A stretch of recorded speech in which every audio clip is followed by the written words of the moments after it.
So you're kind of going like this as you move towards the goal.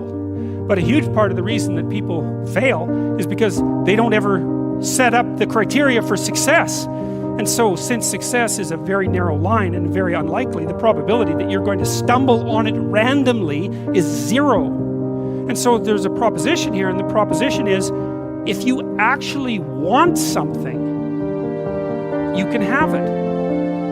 Now the question then would be, well, what do you mean by actually want? And the answer is that you reorient your life in every possible way to make the probability that that will occur as certain as possible. And that's a sacrificial idea, right? It's like, you don't get everything. Obviously.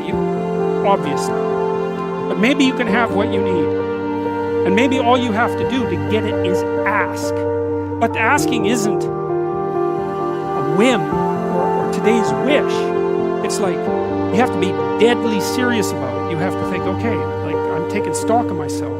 And if I was going to live properly in the world, and I was going to set myself up such that being would justify itself in my estimation, and I don't mean as a harsh judge, exactly what is it that I would aim at? And often people won't specify their goals too because they don't like to specify conditions for failure. So if you keep yourself all vague and foggy, which is real easy because that's just a matter of not doing as well, then you don't know when you fail.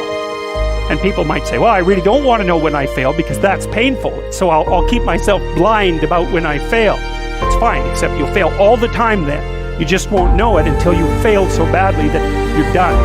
And that can easily happen by the time you're 40.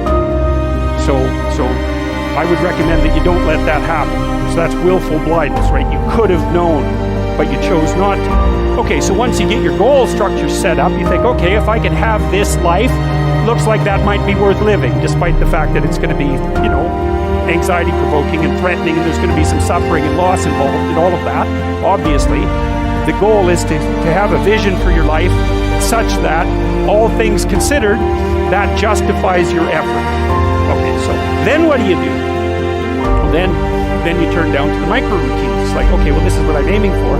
How does that instantiate itself day to day, week to week, month to month? And that's where something like a schedule can be unbelievably useful. Google Calendar. It's like, make a damn schedule and stick to it. Okay, so what's the rule with the schedule? It's not a bloody prison. That's the first thing that people do wrong. They say, well, I don't like to follow a schedule. It's like, well, what kind of schedule are you setting up? Well, I have to do this, then I have to do this, then I have to do this, and then I just go play video games, because who wants to do all these things that I have to do? It's like, wrong. Set the damn schedule up so that you have the day you want. That's the trick. It's like, okay, I've got tomorrow. If I was going to set it up so it was the best possible day I could have, practically speaking, what would it look like? Well, then you schedule that. And obviously there's a bit of responsibility that's going to go along with that, because if you have any sense, one of the things that you're going to insist upon is that at the end of the day, you're not in worse shape than you were than at the beginning of the day, right? Because that's a stupid day. If you have a bunch of those in a row, you just dig, you dig yourself a hole and then you bury yourself in it. It's like, sorry, that's just not a good strategy. It's a bad strategy. So maybe 20% of your day has to be responsibility and obligation, or maybe it's more than that, depending on how far behind you are. But even that, you can ask yourself, okay, well, I've got these responsibilities. I have to schedule the damn things in. What's the right ratio of responsibility to reward? And you can ask yourself that, just like you'd negotiate with someone who's working for you. It's like, okay, you got to work tomorrow. Okay, so I want you to work tomorrow. And you might say, okay, well, what are you going to do for me that makes it likely that I'll work for you?